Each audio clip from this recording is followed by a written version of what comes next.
OLE, the utopian world of online education. Hello students, welcome to OLE. This is your biology class where we try and make biology interesting and understandable. So in the last segment we had begun with animal husbandry.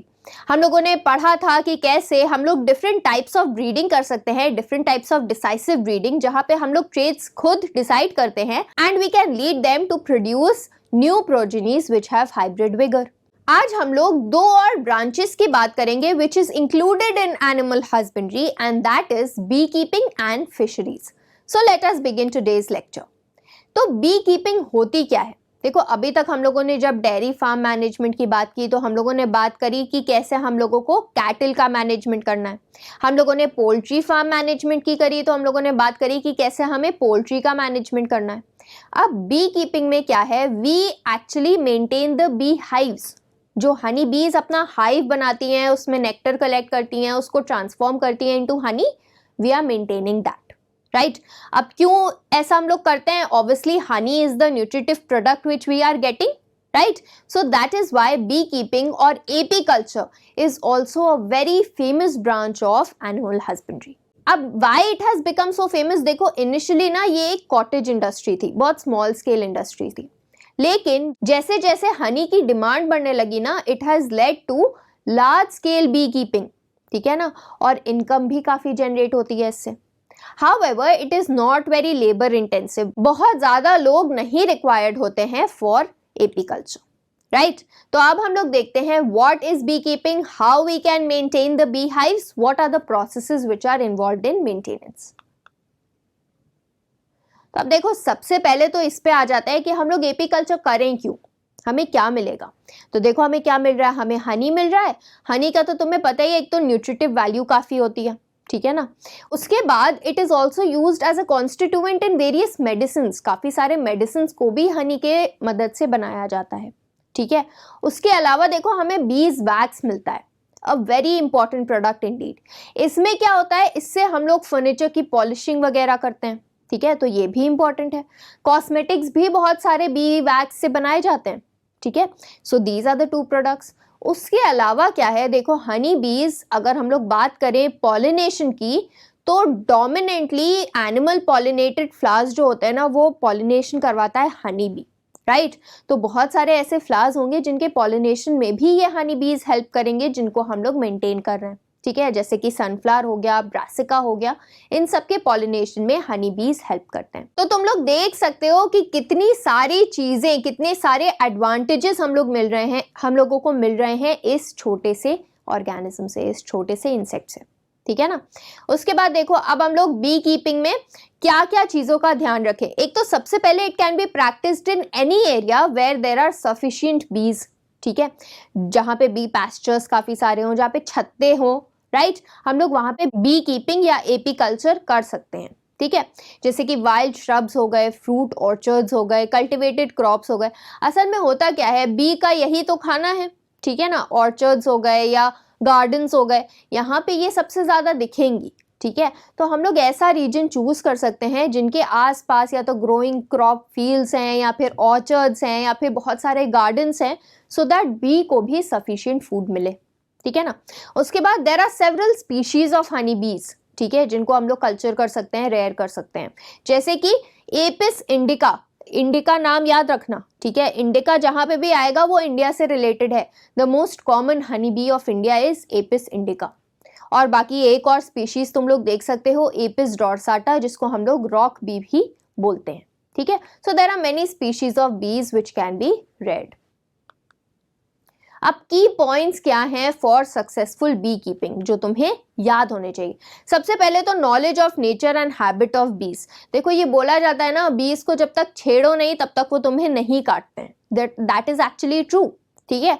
तो इन सब nature के बारे में हम लोगों को जानना होना चाहिए. हम लोगों को कॉलोनीज के बारे में पता होना चाहिए. हम लोगों को क्वीन के बारे में पता होना चाहिए कि कैसे हम लोग एनालाइज कर सकते हैं कौन सी बी कॉलोनी कैसी है, राइट.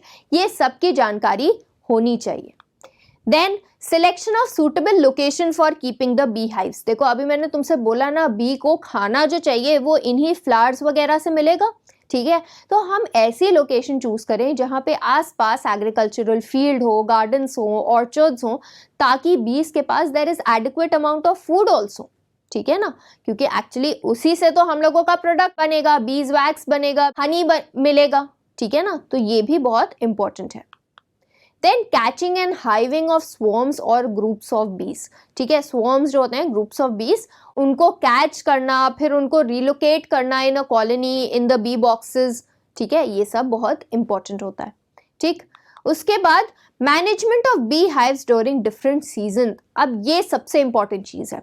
एपी कल्चर में अगर you have to manage the bees, तो तुम्हें पता होना चाहिए कि कौन से मंथ में हम लोगों को क्या करना है। तो फेब्रुअरी एंड मार्च में the bee keepers what they do, they check the colony and the equipments. Checking of colony as in अंडे हैं या कैसा फूड एडिक्वेट है उनके पास कि नहीं, ठीक है। कभी कभी क्या होता है, कॉलोनी काफ़ी वीक हो जाती है, weak in terms of numbers, ठीक है, तो क्या करते हैं बी कीपर्स, इस वीक कॉलोनी को कंबाइन कर देते हैं एक स्ट्रॉन्ग कॉलोनी से, राइट, तो मैनेज हो जाता है। उसके बाद कभी कभी क्या होता है, काफ़ी स्ट्रॉन्ग हो जाती है कॉलोनी, तो उस केस में क्या करते हैं, उनको डिवाइड कर देते हैं, दो अलग अलग ग्रुप्स बना देते हैं, ताकि अगेन रेगुलराइजेशन हो जाए, मेंटेनेंस हो जाए बी हाइव्स का आराम से। ठीक, उसके बाद अप्रैल और मई में क्या किया जाता है, चेकिंग ऑफ स्वॉर्म्स। अच्छा, इक्विपमेंट चेक करने की भी बहुत ज़रूरत होती है, ठीक है ना, जिसमें हम लोग बीज को रख रहे हैं, मैनेज कर रहे हैं, उसको भी चेक करना इंपॉर्टेंट है। नाउ चेकिंग ऑफ स्वॉर्म्स का क्या मतलब है, अभी देखो कभी कभी क्या होता है ना, जो हम लोग स्पेस बीज को देते हैं उससे वो आउटग्रो कर जाती हैं, वो स्पेस उनके लिए कम पड़ जाती है। अब इस केस में क्या होगा, स्वॉर्मिंग होगी। स्वॉर्मिंग का मतलब more than half the population of बीज, ठीक है, ये रिलोकेट कर जाएंगी। अब जब ये रिलोकेट करेंगी तो हम लोगों के लिए हो जाएगी मुसीबत, तो हम लोगों को ये प्रिवेंट करना है। हम लोग ये नहीं चाहते हैं कि हमारी आधी से ज़्यादा बीज कहीं और चली जाएं, ठीक है ना। So there should be enough space for the bees to make their hives as well as lodge there, ठीक है। उसके बाद जून जुलाई में क्या किया जाता है, अब यहाँ पे हो जाता है हनी से बी हाइव फिल्ड, ठीक है, देयर इज पोलन ऑल्सो, ठीक है। तो अब यहाँ पे क्या किया जाएगा, हम लोग हनी को भी गैदर कर लेंगे, जो भी फुल हाइव्स हैं उनको हम लोग निकाल लेंगे, फुल बॉक्सेस को निकाल लेंगे, उसमें से हनी निकालेंगे, राइट। जो पोलन होगा उसको फ्रीजर्स में डालेंगे फॉर स्टोरेज, राइट। जो एम्प्टी हनी बॉक्सेस होंगे उनको रीफिलिंग के लिए वापस से रखेंगे, ठीक है। ये सब करना होता है इन बिटवीन जून एंड जुलाई। तो यहाँ पे इन 2 मंथ्स में हम लोगों को मिल रहा है अपना मेजर प्रोडक्ट। तो यहाँ पे हम लोग जो भी हाइव हम लोग यूज कर रहे हैं उसकी प्रोडक्टिविटी को भी एनालाइज कर सकते हैं and accordingly we can make changes also, क्योंकि काफी बार क्या होता है ना, क्वीन बी को भी चेंज करना पड़ जाता है। सो अकॉर्डिंगली हम लोग मेंटेन करते हैं, अकॉर्डिंगली एनालाइज करके हम लोग चेंजेस कर सकते हैं। उसके बाद the bees are prepped for winter, कब, अगस्त और सितंबर में। देखो विंटर्स में क्या होता है ना, बी कॉलोनीज को बचाने की बहुत ज़रूरत होती है, तो यहाँ पे तुम पिक्चर में भी देख सकते हो, इंसुलेशन ब्लैंकेट से कवर कर दिया जाता है पूरे इक्विपमेंट को, क्योंकि अप्रॉक्सीमेटली 35% ऑफ बीज do not survive the winters, ठीक है। 35% कॉलोनीज जो होती हैं वो विंटर्स को सर्वाइव नहीं कर पाती हैं, तो इसलिए बहुत इंपॉर्टेंट है कि विंटर्स के लिए प्रेपरेशन की जाए, इंसुलेशन किया जाए, there should be adequate food, ठीक है। तो इन सब का ध्यान रखना है in between August and September, ठीक। तो I hope you have understood about how to manage the bees during different seasons. आगे चलते हैं, handling and collection of honey and bee wax. अब देखो ऐसे ही जाके छत्ते में हाथ नहीं डालेंगे, we know that the bees are going to start to sting, ठीक है। अब देखो हम लोगों को बहुत सारे इक्विपमेंट्स चाहिए टू हैंडल द बीज। तो सबसे पहले हम लोगों को स्मोकर्स चाहिए। स्मोकर्स जो होते हैं उसमें से स्मोक निकलती है, तो ये बेसिकली बीज को हटाता है उनके बी हाइव से, ताकि कलेक्शन हो सके, ठीक है। So smoker is there. Then we have an hive tool, इसमें ये एक्चुअली मैनेजमेंट में हेल्प करता है, पूरा handling of the bee equipment सब में हेल्प करता है, ऑल इन वन टूल होता है, ठीक है ना। तो ये चाहिए। देन बी वेल भी चाहिए, ठीक है, मुंह बचा रहे, मुंह पे ना आके चिपक जाए, ठीक है ना। तो हम लोगों को पूरा एक इक्विपमेंट चाहिए होता है, पूरा एक सूट चाहिए होता है समझ लो, जो हम लोगों को प्रोटेक्ट करे from any stinging of the bees. So these are the tools which are required for the handling and the collection of honey as well as bee wax. So I hope you have understood everything about bee keeping, apiculture के बारे में सब कुछ समझ में आ गया है. Now let us move on to fisheries. अच्छा, फिशरीज जो है ना, it is suppose to be an industry जहां पे कैचिंग भी होती है, प्रोसेसिंग भी होती है और सेलिंग भी होती है. किन चीज़ों की? एक्वेटिक ऑर्गेनिजम्स की. ठीक है, जैसे कि फिश हो गई, शेलफिश हो गई, अदर एक्वेटिक एनिमल्स हो गए, ये क्रैब्स हो गए, लॉबस्टर्स हो गए, एडिबल ऑयस्टर्स हो गए. ठीक है, यहाँ पे तुम देख ही सकते हो. ठीक है, तो ये सब का जो कैचिंग होता है, प्रोसेसिंग होता है और ये जो बेचे जाते हैं ना, वो सारी जो इंडस्ट्री, मतलब ये सारे जो प्रोसेसेस होते हैं वो एक ही इंडस्ट्री के पार्ट हैं, एंड दैट इज फिशरीज. अच्छा, जब हम लोग फिश कलेक्शन, फिश कैचिंग की बात करते हैं ना, ये दो टाइप का हो सकता है. Either it can B cultured, ठीक है, या फिर it can be in the wild. Cultured में हम लोग खुद अपनी स्पीशीज डिसाइड करते हैं, हम लोग खुद उनका मैनेजमेंट करते हैं, खुद उनको कल्चर करते हैं और फिर उनको अकॉर्डिंगली कैच करते हैं, रेयर करते हैं, सेल करते हैं. वाइल्ड में हम लोग क्या करते हैं, हम लोग किसी भी ऐसे एक्वेटिक एनवायरनमेंट में जाते हैं, सी में जाते हैं, ठीक है, रिवर में जाते हैं, अपना जाल फेंकते हैं और मछलियों को कैच कर लेते हैं, फर्दर उनके प्रोसेसिंग और सेलिंग करते हैं. राइट, तो इसमें भी दो तरीके से हो सकता है. ठीक है, और जब हम लोग बात करते हैं टाइप्स ऑफ फिशरीज की, कौन सी दो बेसिक ब्रांचेस हैं इस इंडस्ट्री की, तो हम लोग बात करते हैं फ्रेश वाटर की और मरीन, इनलैंड, रिवर. ठीक है, तो उसमें फ्रेश वाटर की हम लोग बात करते हैं, उसकी स्पीशीज देख लो, कटला हो गई, रोहू हो गई, कार्प हो गई. ठीक है, and when we talk about marine, ये सब जो स्पीशीज तुम देख रहे हो ना, ये फॉरेन की स्पीशीज हैं. ठीक है, हिल्सा, सार्डीन्स, मैकरल, पॉम्फ्रेट्स. ठीक है, ये सब मरीन फिशेज हैं जो कि मरीन फिशरीज का पार्ट है.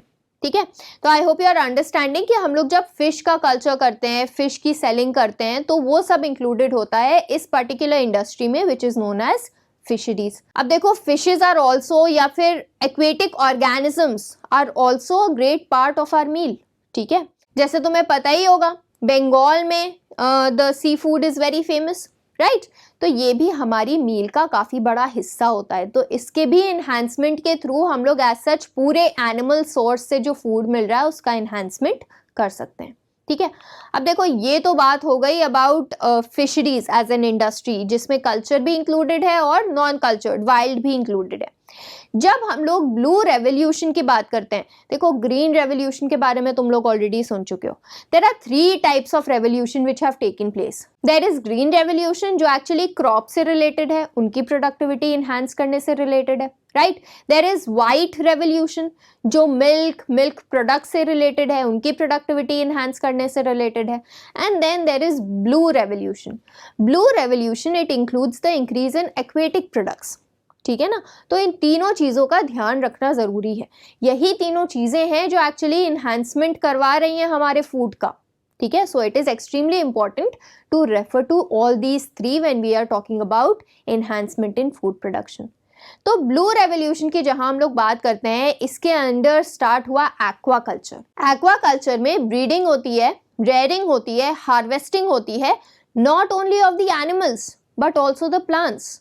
तो यहाँ पे हम लोग फ्लोरा और फौना दोनों की प्रोडक्टिविटी इंक्रीज करते हैं, दोनों को कल्चर करते हैं. ठीक है ना, अब देखो, इससे फायदा क्या होगा, जो फिशेज हैं अगर हम लोग उन्हें अलग से कल्चर करेंगे तो क्या होगा, हमें उनको फीड देना पड़ेगा. ठीक है ना, हम लोगों को उनको प्रोवाइड करना पड़ेगा एडिक्वेट फूड. लेकिन एक्वाकल्चर के केस में क्या होता है, वो जो पूरा हम लोगों का सिस्टम है ना, वो खुद ही में इंडिपेंडेंट होता है. The fishes are feeding on the plants which are growing और दोनों का साथ में ही कल्चर हो जाता है. ठीक है ना, एक्वाकल्चर एक कल्चरलिंग मेथड है. देखो, इसमें हम लोग कहीं भी जाके अपना जाल नहीं फेंक देंगे, हम लोग पूरा कल्चर खुद से करेंगे and then we are going to catch and sell the fishes. ठीक है, और फिर फ्लोरा पे भी हम लोग ध्यान दे सकते हैं. दूसरी चीज़ है पिशी कल्चर. पिशी कल्चर में हम लोग एक्चुअली फ्लोरा को नहीं इंक्लूड करते हैं, फौना को इंक्लूड करते हैं. ठीक है, एनिमल्स को इंक्लूड करते हैं. लेकिन यहाँ पे भी हम लोग पहले कल्चर करते हैं. ठीक है, ऐसे ही कहीं भी जाके अपना जाल नहीं फेंक देते हैं. It is the process of breeding and rearing of economically important fishes. ठीक है, यहाँ पे फिशेज इंक्लूड हो रही हैं. ठीक है, पॉन्ड्स में, लेक्स में हो गया, रेजर्वॉयर्स में हो गया, पैडी फील्ड्स में हो गया. ठीक है, कंट्रोल्ड कंडीशंस के अंदर. ठीक है, so that is included in pisciculture. Again it is a cultured method, wild नहीं है. ठीक है, so you have to remember about aquaculture as a cultured method of fisheries as well as pisciculture. Okay, so I hope you have understood all about beekeeping as well as fisheries. यहाँ पे हम लोगों ने aquaculture, pisciculture की बात की. I hope ये सब कुछ समझ में आ गया है, right? लर्निंग आउटकम्स क्या थे इन पर्टिकुलर एनिमल हस्बेंड्री के लेक्चर्स के? First of all you got to know about concept of animal husbandry, management of farms कैसे कर सकते हैं inclusive of dairy farms as well as poultry farms, right? We talked about that. Animal breeding to create superior hybrids. अब breeding के भी हम लोगों ने डिफरेंट मेथड्स भी पढ़े. We talked about in breeding as well as out breeding, ठीक है ना? तो वो दोनों की बात की. Bee keeping as a growing commercial practice, क्योंकि डिमांड बढ़ रहा है हनी का, राइट? तो बी कीपिंग भी एज सच एक लार्ज स्केल प्रोडक्शन के थ्रू मूव कर रही है. Fisheries as a field of economic advancement of a country. How and why? Because food में ही नहीं इंक्रीज हो रहा है, इन्हांसमेंट ऑफ फूड प्रोडक्शन भी हो रहा है, बल्कि इनकम जनरेशन भी हो रहा है. काफ़ी सारे लोग जॉब्स पा रहे हैं इन पर्टिकुलर इंडस्ट्रीज की वजह से. So I hope you have understood about all of these points. सारे कॉन्सेप्ट्स क्लियर हो गए हैं. So this is all for this lecture. In the next class we are going to study about plants, कि कैसे plants को manage कर सकते हैं, उनकी breeding कर सकते हैं to enhance the food production. Till then revise all this. Stay